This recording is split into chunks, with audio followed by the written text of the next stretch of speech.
Hello everyone. आज हम अंधाधुन movie की स्टोरी देखेंगे जो एक मिस्ट्री, थ्रिल और बहुत सारे सस्पेंस के साथ भरी हुई है। कहानी की शुरुआत में हम एक किसान को देखते हैं जो एक खरगोश को मार रहा था क्योंकि वो खरगोश उसकी फसल को नुकसान कर देता है। वो किसान निशाना लगाकर गोली चलाता है और फिर सीन यहाँ से बदल जाता है और हमें आकाश नाम का एक लड़का दिखाया जाता है।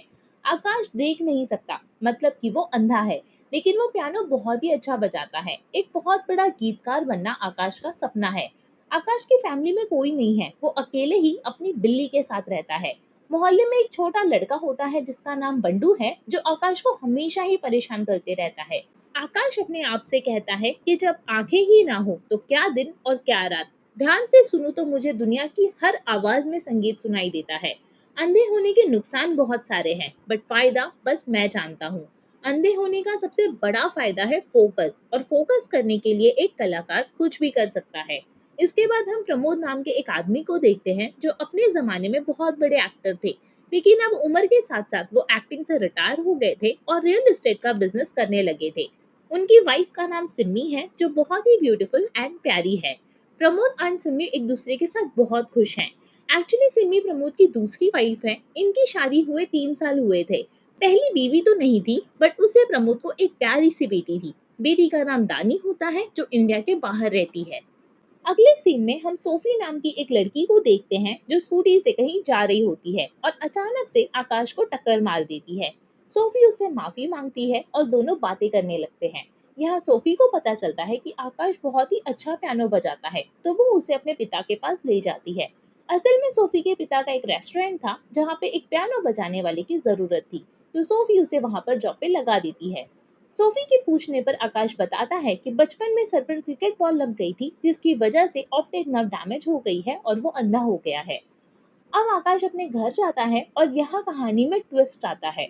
यहाँ वो अपनी आंखों से लेंस निकालता है, जिसका मतलब आकाश अंधा नहीं है, वो बस अंधे होने की एक्टिंग कर रहा है। भले ही वो देख सकता है, लेकिन वो अंधे होने की लाइफ जीता है क्योंकि उसके हिसाब से कलाकार लोग अपने आप को फोकस रखने के लिए कुछ भी कर सकते हैं। तो आकाश के लिए फोकस ये था कि दुनिया की किसी भी चीज को मत देखो, बस अपनी कला पर ध्यान दो। आकाश के लेंसेस ऐसे थे कि उसके देखने की पावर को कम कर देते थे, मतलब वो चाह कर भी कुछ नहीं देख पाए। आसपास की आवाज को सुने और संगीत को महसूस करे। एक दिन आकाश सोफी से मिलने के लिए जाता है और वो सोचता है कि आज वो बिना लेंस के जाए क्योंकि उसे सोफी को देखना था। वो सोफी से मिलने चला जाता है। अब यहाँ आकाश और सोफी के बीच में अच्छी दोस्ती हो जाती है और वो दोनों काफी खुश होते हैं। एक दिन रेस्टोरेंट में आकाश पियानो बजा रहा होता है जो प्रमोद को बहुत अच्छा लगता है। आकाश उन्हें पहचान गया था कि ये तो अपने टाइम के फेमस एक्टर हैं। ये सुनकर प्रमोद काफी खुश हो जाता है। यहाँ बंडू को भी आकाश पर शक होता है कि शायद आकाश अंधा नहीं है, वो सब कुछ देख सकता है। सोफी भी आकाश को पसंद करने लगी थी क्योंकि वो भले ही देख नहीं सकता, लेकिन वो दिल का बहुत अच्छा था। प्रमोद आकाश से मिलकर कहता है कि तुम कल 1 बजे मेरे घर आ जाओ, हम प्राइवेट कॉन्सर्ट करना चाहते हैं। तो आकाश मान जाता है। प्रमोद उसके लिए उसे अच्छे पैसे भी ऑफर करता है। रात के वक्त प्रमोद सिम्मी से कहता है कि वो कल किसी काम से बैंगलोर जा रहा है और शाम में ही वापस आएगा। एक्चुअली नेक्स्ट डे उनकी वेडिंग एनिवर्सरी होती है, इसलिए सिम्मी उससे कहती है कि आप मत जाओ। तो प्रमोद कहता है कि जरूरी काम है, मुझे जाना पड़ेगा। यहाँ सोफी आकाश को उसके घर तक ड्रॉप कर देती है। अगले दिन आकाश प्रमोद के घर पहुंच जाता है जहां वो सिम्मी से मिलता है। सिम्मी कहती है कि प्रमोद घर पर नहीं है, वो तो बैंगलोर गए हुए हैं। आकाश बताता है कि उन्होंने ही मुझे प्राइवेट कॉन्सर्ट के लिए बुलाया था क्योंकि आज उनकी वेडिंग एनिवर्सरी है। इतने में सामने वाले घर से आंटी निकल जाती हैं और उन्हें देखकर सिम्मी आकाश को घर में आने के लिए कहती है। सिम्मी प्रमोद से फोन पर बात करती है और आकाश को बताती है कि वो 10 मिनट में आ रहे हैं। यहाँ सिमी सबसे पहले कंफर्म करती है कि क्या आकाश पूरी तरह अंधा है या थोड़ा बहुत देख सकता है, बट यहाँ आकाश उसे वही बताता है जो उसने सोफी को बताया था। आकाश पियानो बजाना शुरू करता है और अचानक से वो देखता है कि सामने एक आदमी की लाश पड़ी हुई है। आकाश की सांसें अटक जाती है, बट वो इस चीज का सिम्मी को बिल्कुल भी एहसास नहीं होने देता। यहाँ आकाश बाथरूम जाने का कहता है और सिम्मी उसे बाथरूम तक ले जाती है। जैसे ही वो बाथरूम में पहुंचता है तो देखता है कि वहाँ एक आदमी बंदूक लेकर खड़ा है। बाथरूम यूज करने के बाद जब वो बाहर आता है तो वो देखता है कि वो लाश प्रमोद की है, बट फिर भी वो यहाँ कुछ भी रिएक्शन नहीं देता और शांत रहता है क्योंकि वो यहाँ सबकी नजर में अंधा है। फिर हमें फ्लैशबैक में बताया जाता है कि प्रमोद ने बैंगलोर जाने वाली बात झूठ बोली थी। वो सिम्मी को सरप्राइज देना चाहता था, बट घर आकर वो सिम्मी को किसी और के साथ देखकर खुद शॉक हो जाता है। आकाश पियानो बजाने में लग जाता है और देखता है कि दोनों ने मिलकर सारे खून को साफ करके प्रमोद की लाश को एक सूटकेस में डाल दिया है। सिमी प्रमोद के हाथ से उसकी घड़ी और अंगूठी को उतार लेती है। हमेशा ही प्रमोद अपनी आवाज को रिकॉर्ड किया करता था, तो सिमी स्पीकर में उसकी आवाज को लगा देती है, जिससे आकाश को लगे कि प्रमोद आया और फिर से कहीं चला गया। साथ ही में वो दूसरा आदमी सूटकेस लेकर बाहर चला जाता है। आकाश ये सब कुछ देख रहा था और खामोश था, क्योंकि अगर उसने कुछ भी कहा तो ये लोग उसे मार डालेंगे। इसके बाद सिम्मी रोने लगती है, मतलब उसे प्रमोद के मरने का दुख भी था। बट सिम्मी आकाश से कहती है कि तुम यहाँ से चले जाओ, प्रमोद लेट आएंगे। वहां से निकलकर आकाश सीधा पुलिस स्टेशन चला जाता है कंप्लेन लिखवाने के लिए। बट वहाँ जो पुलिस वाला था वो वही इंसान था जो सिम्मी के घर पे था, जिसका नाम मनोहर है। उसे देखकर आकाश शॉक हो जाता है और कहता है कि मेरी बिल्ली खो गई है, मैं बिल्ली की कंप्लेन लिखवाने आया हूँ। बट यहाँ मनोहर को उस पर शक हो गया था, इसलिए वो आकाश के साथ उसके घर जाता है। आकाश अंधा है कि नहीं ये पता लगाने के लिए वो हर तरीके से उस पर टेस्टिंग करता है। लेकिन आकाश भी बहुत स्मार्ट है, वो वैसे ही रिएक्ट करता है जैसे एक अंधे इंसान को करना चाहिए। अगले ही दिन पुलिस को प्रमोद की लाश मिल जाती है और सब जगह उसकी मौत की खबर फैल जाती है। यहाँ सिम्मी पुलिस वालों से कहती है कि उसके हस्बैंड प्रमोद घर से 1 करोड़ कैश लेकर निकले थे जमीन का सौदा करने के लिए, जिसके बाद वो घर वापस नहीं आए। ये केस मनोहर हैंडल कर रहा था और सबके बयान के मुताबिक आकाश ही वो एक लौता गवाह था जिसने प्रमोद को देखा था। वैसे तो सिम्मी ने बस स्पीकर पे प्रमोद की आवाज चलाई थी, बट ये सब आकाश नहीं बता सकता था क्योंकि वो सबकी नजर में अंधा है। अगर वो सबको बताना भी चाहे तो सबसे पहले शक उसी पर जाएगा कि उसने अंधे होने का झूठ क्यों बोला, और हो सकता है कि वो लोग सारा इल्जाम उसी पर डाल दे। इसलिए वो पुलिस से वही कहता है जितना उसने वहां सुना और महसूस किया। प्रमोद के पड़ोस वाली आंटी जूनियर पुलिस से बताती हैं कि पहले एक आदमी आया, फिर प्रमोद आया, उसके बाद वो पियानो वाला लड़का आया। वो जूनियर पुलिस ऑफिसर यही चीज सिमी से पूछता है, तो वो कहती है कि आंटी शायद पिछले हफ्ते की बात बता रही होंगी, अभी की नहीं। मनोहर की भी एक वाइफ थी, बट फिर भी उसने सिमी के साथ रिलेशन रखा था। जूनियर पुलिस मनोहर से कहता है कि वो आंटी ने उस आदमी को देखा है और अगर वो उसे वापस देखेंगी तो पहचान जाएंगी। ये सुनकर मनोहर टेंशन में आ जाता है कि अगर ऐसा हुआ तो उसका सब कुछ बर्बाद हो जाएगा। इसी बीच दानी और आकाश की फ्रेंडशिप हो गई थी और दानी ने उसे रिक्वेस्ट की थी कि वो उसे पियानो सिखाए। आकाश दानी को पियानो सिखाने के लिए प्रमोद के घर जाता है और वो जैसे ही लिफ्ट से ऊपर पहुंचता है तो देखता है कि सिम्मी ने आंटी को उठाकर बालकनी से नीचे फेंक दिया है। उसने पहले एक खून होते हुए देखा था और अब एक और देख लिया, बट वो चाह के भी कुछ भी नहीं कह सकता था। यहाँ बंडू आकाश पर जासूसी करने लगता है और चुपके से मोबाइल में आकाश की वीडियो रिकॉर्ड कर लेता है जिसमें वो नॉर्मल इंसानों की तरह काम कर रहा था। आकाश के घर सिम्मी आ जाती है प्रमोद के अस्थि विसर्जन का प्रसाद लेकर। आकाश प्रसाद को खा लेता है और कॉफी बनाने चला जाता है। सिम्मी आकाश की कॉफी में उसी के सामने जहर मिला देती है, बट आकाश कुछ भी नहीं बोल सकता था, बट बहाने से वो कॉफी को गिरा देता है। उसी वक्त सिम्मी उस पर बंदूक तान देती है, क्योंकि यहाँ सिम्मी को यकीन हो जाता है कि आकाश अंधा नहीं है। बाद में पता चलता है कि सिम्मी की बंदूक नकली थी, लेकिन यहाँ आकाश तो एकदम ही डर गया था, जिससे उसका झूठ बाहर आ जाता है। आकाश कहता है कि मुझे इस लफड़े में पड़ना ही नहीं है, आपने मुझे अपने घर ही क्यों आने दिया। तो सिम्मी कहती है कि मैंने तुम्हें अंधा समझकर अंदर आने दिया था और वो आंटी ने भी सब कुछ देख लिया था, इसलिए उन्हें भी मारना पड़ा। वो आकाश से पूछती है कि तुम अंधे होने का नाटक क्यों कर रहे हो। तो आकाश बताता है कि जब मैं कुछ नहीं देख पाता तो मेरे अंदर से एक अच्छा म्यूजिक बाहर आता है। आकाश सिम्मी से कहता है कि मेरे बारे में कोई नहीं जानता है और मैं प्रॉमिस करता हूँ कि ये बात किसी को भी नहीं पता चलेगी। मैं कंपटीशन के लिए लंदन जा रहा हूँ और वहां से वापस कभी नहीं आऊंगा। अचानक ही बोलते बोलते वो बेहोश हो जाता है और समझ जाता है कि प्रसाद में कुछ तो मिला हुआ था। अब सोफी आकाश के घर उससे मिलने जाती है और रास्ते में ही बंडू उसे रोक लेता है और आकाश की वीडियो दिखा देता है, जिसमें साफ साफ दिख रहा था कि वो अंधा नहीं है। सोफी गुस्से में आकाश के घर जाती है और वहां दरवाजा सिम्मी खोलती है। वो देखती है कि आकाश बिस्तर पर सोया हुआ है और उसे लगता है कि सिम्मी और आकाश का अफेयर चल रहा है। वो सिम्मी से बताती है कि ये सब कुछ देख सकता है और आपको बेवकूफ बना रहा है, बट उसे क्या पता था कि सिम्मी सब कुछ जानती है। थोड़ी देर बाद जब आकाश की आंख खुलती है तो वो पाता है कि वो कुछ भी नहीं देख पा रहा है। वो समझ जाता है कि सिम्मी ने उसकी आंख में कुछ डालकर उसे सच में अंधा कर दिया है। आकाश सिम्मी से कहता है कि मेरी आंख जल्दी से ठीक कर दो, वरना मैं सबको सच बता दूंगा। तो सिम्मी कहती है कि जाओ सबको बता दो कि सिम्मी ने प्रमोद को मारा और फिर अंधे को अंधा कर दिया। देखते हैं तुम्हारी बात पर कौन भरोसा करता है। जाते जाते वो आकाश से कहती है कि कलाकार हो, अपनी कला पर फोकस करो। रास्ते में वो बंडू के मोबाइल से आकाश का वीडियो भी डिलीट कर देती है ताकि ये राज राज ही रहे कि वो कभी देख भी सकता था। आकाश सोफी से बात करने की कोशिश करता है, बट सब कुछ जानने के बाद वो उससे बात नहीं करना चाहती थी। यहाँ मनोहर सिम्मी से कहता है कि अंधा देख नहीं सकता लेकिन बोल तो सकता है, और अगर मीडिया में कुछ भी बता दिया तो हमारे लिए प्रॉब्लम हो जाएगी। इससे अच्छा तो तुम उसे मार डालती। तो सिम्मी गुस्से में कहती है कि क्या मैं कोई सीरियल किलर हूँ जो सबको मारते फिरूं। वो कहती है कि अगर तुम शायद उस दिन बंदूक नहीं लाते तो प्रमोद मरता नहीं, और शायद समझाने पर हमें माफ भी कर देता, लेकिन तुम्हारे चक्कर में सब कुछ गड़बड़ हो गया। अब मनोहर आकाश को मारने के लिए जाता है, लेकिन आकाश कैसे भी वहां से अपनी जान बचाकर भाग निकलता है। अगली सुबह आकाश खुद को एक हॉस्पिटल में पाता है, जहां डॉक्टर स्वामी बताते हैं कि ऑटो ड्राइवर मुरली और लॉटरी बेचने वाली सकू को तुम बेहोश मिले थे और वो तुम्हें यहाँ ले आए हैं।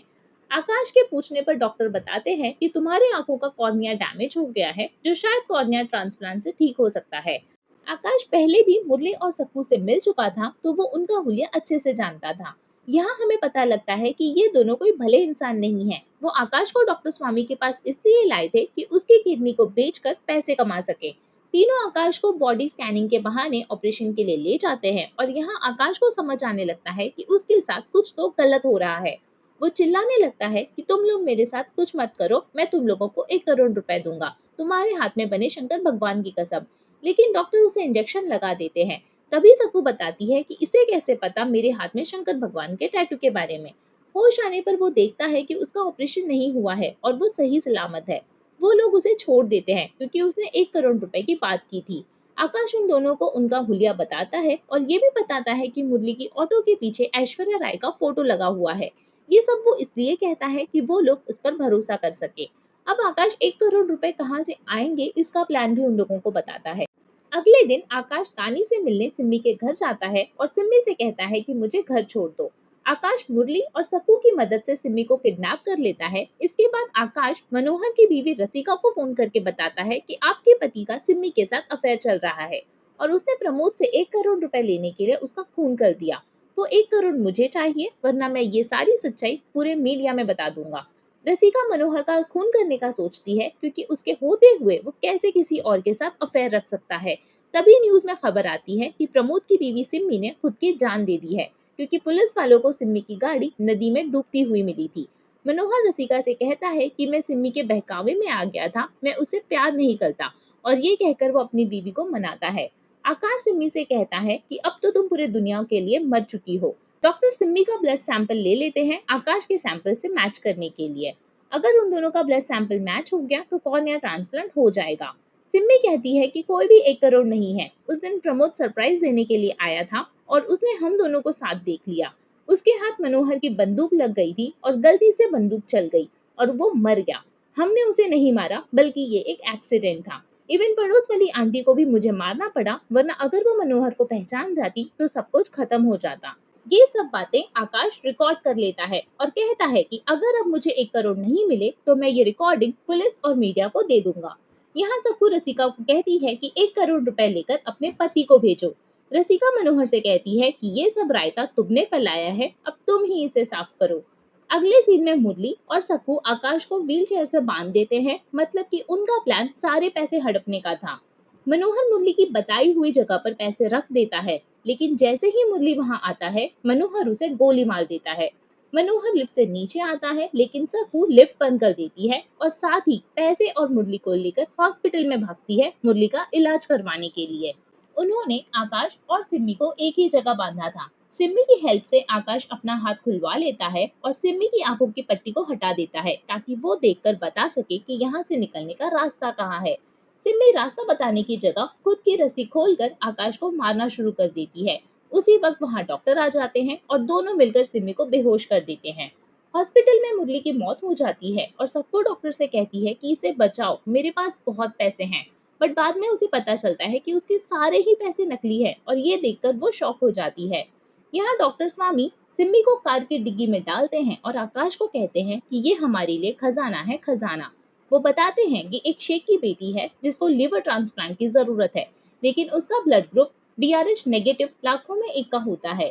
मैंने ऐसे ही सिम्मी का ब्लड ग्रुप चेक किया तो मुझे पता चला कि इन दोनों का ब्लड ग्रुप सेम है।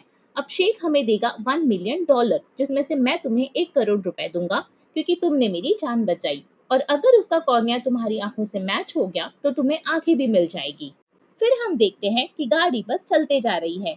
इसके बाद हमें 2 साल बाद का सीन बताया जाता है। हमें दिखाया जाता है कि सोफी यूरोप में है और वहाँ एक रेस्टोरेंट में उसे आकाश दिख जाता है, जो वहाँ पियानो बजा रहा होता है और गाना गा रहा होता है। सोफी उसे देखकर शॉक हो जाती है और पूछती है कि तुम यहाँ कैसे। तो आकाश उसे पूरी कहानी बताता है जो भी उसके साथ हुआ था। आकाश बताता है कि मैंने डॉक्टर से कहा था कि उसे छोड़ दो, लेकिन डॉक्टर ने कहा कि उसने इतने सारे लोगों को मारा है तो इसे तो सजाए मौत ही मिलनी चाहिए। इससे बेहतर है कि ये हमारे कुछ काम आ जाए। उसी वक्त डिग्गी से काफी आवाज आ रही होती है और जैसे ही डॉक्टर उसे देखने जाते हैं वहीं सिम्मी उनका गला काट देती है और चुपचाप आकर गाड़ी चलाने लगती है। आकाश को तो यही लगता है कि डॉक्टर ही है, तो वो बार बार यही कहता है कि इसे छोड़ दो और मुझे भी। सिम्मी उस पर तरस खा जाती है और उसे गाड़ी से उतार देती है। सिम्मी को फिर भी लगता है कि ये आगे जाकर उसके लिए मुसीबत ना बन जाए, तो वो आकाश को गाड़ी से मारने का सोचती है।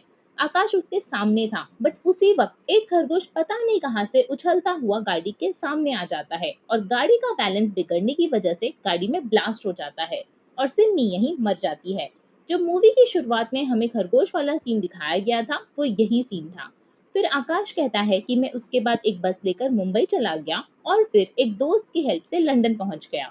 सोफी कहती है कि उस औरत ने इतने सारे लोगों की जिंदगी खराब की थी, तुम्हें भी डॉक्टर की बात मान लेनी चाहिए थी और उसकी आंखें ले लेनी चाहिए थी। आकाश बिना कुछ बोले वहां से चला जाता है। कुछ समय बाद हम देखते हैं कि उसके सामने एक कैन पड़ा हुआ था और वो उस कैन को अपने डंडे से साइड कर देता है। इसका मतलब कि वो अब भी अंधा नहीं था, वो देख सकता था। एक्चुअली में डॉक्टर ने कभी गाड़ी रोकी ही नहीं थी। आकाश ने जो कहानी अभी सोफी को बताई वो झूठी थी और जैसा डॉक्टर ने प्लान बताया था उन लोगों ने वैसा ही किया था।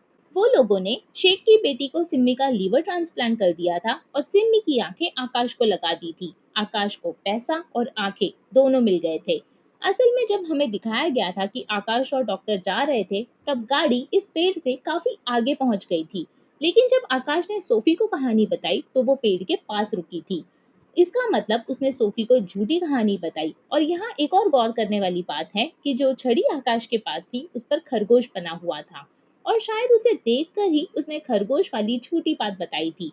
और यही जबरदस्त क्लाइमैक्स के साथ मूवी एंड हो जाती है। आई होप आपको आज की ये मूवी पसंद आई हो।